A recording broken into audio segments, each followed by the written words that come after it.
Hello all, welcome to புவிஸ் home. எல்லோரும் எப்படி இருக்கீங்க? இன்றைக்கி என்ன பார்க்க போகிறோன்னா, சண்டே ஸ்பெஷல் சிக்கன் பிரியாணி தான். நம்ம வீட்டிலலாம் என்ன சமையல்னு கமெண்ட்ஸில் சொல்லுங்கள்.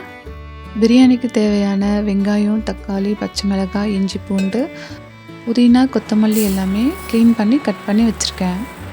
750 கிராம் ரைஸ்க்கு 750 கிராம் சிக்கன் போட்டு தான் இன்றைக்கி பிரியாணி செய்ய போகிறோம்.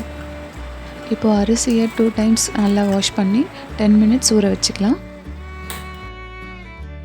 இப்போ ஒரு குக்கரில் 2 குழிக்கரண்டி எண்ணெய் சேர்த்துக்கிறேன். அது கூடவே ஹோல் கரம் மசாலா ஆட் பண்ணிக்கலாம். கூடவே 2 ஏலக்காயும் ஆட் பண்ணிக்கலாம். 3/4 கிலோ அரிசிக்கு 4 மீடியம் சைஸ் வெங்காயம், தக்காளி, 4 பச்சை மிளகாய் எடுத்திருக்கேன். வெங்காயம் நல்லா வதங்கினதும் அதில் இஞ்சி பூண்டு பேஸ்ட் போட்டுக்கலாம்.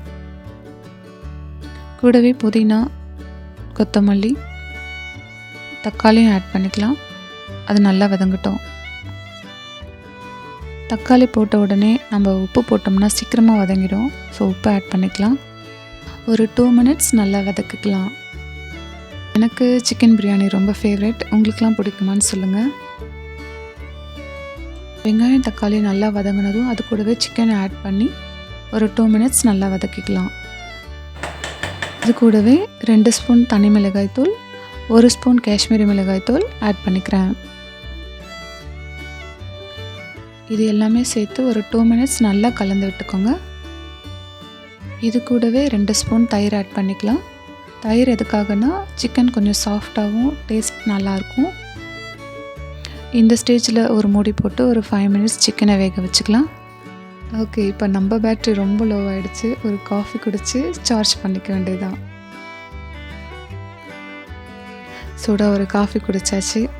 நீங்களாம் மிட் மார்னிங் காஃபி, டீ குடிப்பீங்களான்னு சொல்லுங்கள். சிக்கன் நல்லா குக் ஆகிடுச்சு. இந்த ஸ்டேஜில் 1 கப் ரைஸ்க்கு 1.5 கப் வாட்டர், இந்த ரேஷியோவில் தண்ணி ஆட் பண்ணிக்கலாம். தண்ணி நல்லா கொதிச்சதும் ஊற வச்சுருக்க அரிசியை அதில் சேர்த்துக்கலாம். உங்களுக்கெல்லாம் பிரியாணிக்கு சைட் டிஷ் என்ன பிடிக்கும்னு சொல்லுங்கள். எங்கள் வீட்டில் ஆனியன் ரைத்தா இல்லாமல் பிரியாணி சாப்பிட மாட்டாங்க. ஓகே, இந்த ஸ்டேஜில் நல்லா கலந்து விட்டுட்டு 1 ஸ்பூன் நெய் ஆட் பண்ணிக்கிறேன். அது கூடவே 1/2 லெமனுக்கும் கொஞ்சம் கம்மியாக லெமன் ஆட் பண்ணிக்கிறேன். இந்த ஸ்டேஜில் குக்கரோட மூடி போட்டு மூடிக்கலாம். விசில் போட்டு லோ ஃப்ளேமில் ஒரு 5 மினிட்ஸ் விட்டிங்கன்னா சூப்பராக தம் போட்ட மாதிரி ரெடி ஆகிடும். சிக்கன் பிரியாணிக்கு விசில்லாம் தேவையில்லை. ஒரு 5 மினிட்ஸ் லோ ஃப்ளேமில் வச்சாலுமே சூப்பராக குக் ஆகிடும். தம் பிரியாணி மாதிரி ரெடி ஆகிடும். இந்த ஸ்டேஜில் அப்படியே எடுத்து சர்வ் பண்ண வேண்டியதான். ரொம்ப சூப்பராக ரெடி ஆகிடுச்சு பாருங்கள். எனக்கு பிரியாணி கூட சைட் டிஷ் என்ன பிடிக்கும்னா, பிரியாணி மட்டும்தான் பிடிக்கும். ரைத்தா, கத்திரிக்காய் அந்த மாதிரி சேர்த்து சாப்பிடும்போது பிரியாணியோட டேஸ்ட்டு மாறிடும் நான் ஃபீல் பண்ணுவேன். உங்களுக்குலாம் எப்படின்னு சொல்லுங்கள். ஓகே, வீடியோ பிடிச்சா லைக் பண்ணுங்கள், ஷேர் பண்ணுங்கள், சப்ஸ்கிரைப் பண்ணிவிடுங்க. பாய்.